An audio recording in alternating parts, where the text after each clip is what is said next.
Earlier this week, Donald Trump held his technically very first re-election fundraiser for 2020 at one of his D.C. hotels, where attendees were charged $35,000 apiece to attend.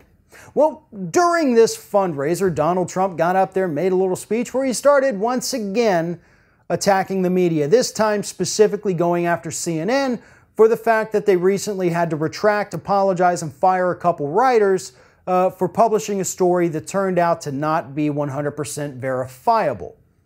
And I think that's an important distinction to make here, is that the story wasn't able to be verified, so they retracted it. They issued an apology. They took the right steps. Trump won't let it go. And so during this fundraiser, he escalated his attacks on the network and joked about maybe we should sue them. Any lawyers in the audience? I think I've got a case. It would be fun. Those were the words that Donald Trump used. It would be fun. I think I've got a case. Well, let me explain something to you, Donald Trump, about how American defamation, slander, and libel laws work. They can go both ways. Making an untrue statement about a brand or a corporation is considered defamation in the United States, and people are able to sue over that. So, just going to throw this out there. Say I were to refer to a network like CNN and call them fake news. Tell millions of people that they are fake news. That is an example of defamation. That is an example of something that can get you sued.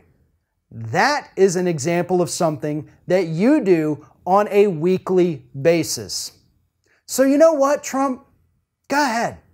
Go ahead with your lawsuit and sue CNN for having to retract a story and apologize and take all of the necessary steps to make it right again.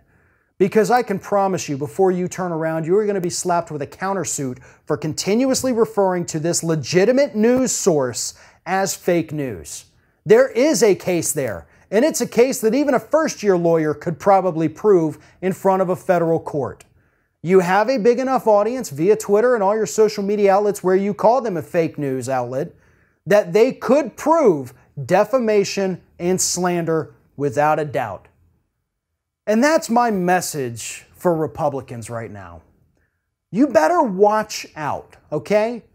When you start picking fights with media outlets, you know, those things whose job it is every day to go out and uncover things and report on things 24 hours a day, you better make sure you have no skeletons in your closets. You better make sure you've never said anything that can come back to bite you, because I can promise you, even with as horrible as the U.S. media has become, they still have some good reporters out there who will dig that up and use it against you. It is never wise to pick a fight with a media outlet. You know, there's an old saying, you don't pick a fight with somebody who buys ink by the barrel. But that's exactly what Donald Trump is doing.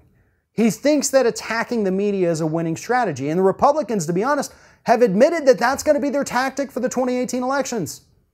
The only problem is that the public doesn't share their hatred of the media, at least not to the same extent. The public as a whole does not believe that CNN is fake news. They believe that CNN screwed up, as every single media outlet has done in their history. But they also understand that Donald Trump is probably the kind of guy who eventually these stories are going to prove to be true, possibly. And that's why they're putting more stock into the corporate media at this point than they are into Donald Trump. So go ahead with your lawsuit if you think you've got a case, because I would love to see the countersuit immediately filed by CNN. If you like this video, make sure that you like, comment, and share, and most importantly, subscribe to our YouTube channel. And if you want to help support Ring of Fire, go to patreon.com/TheRingOfFire, become a monthly patron to help support independent progressive media.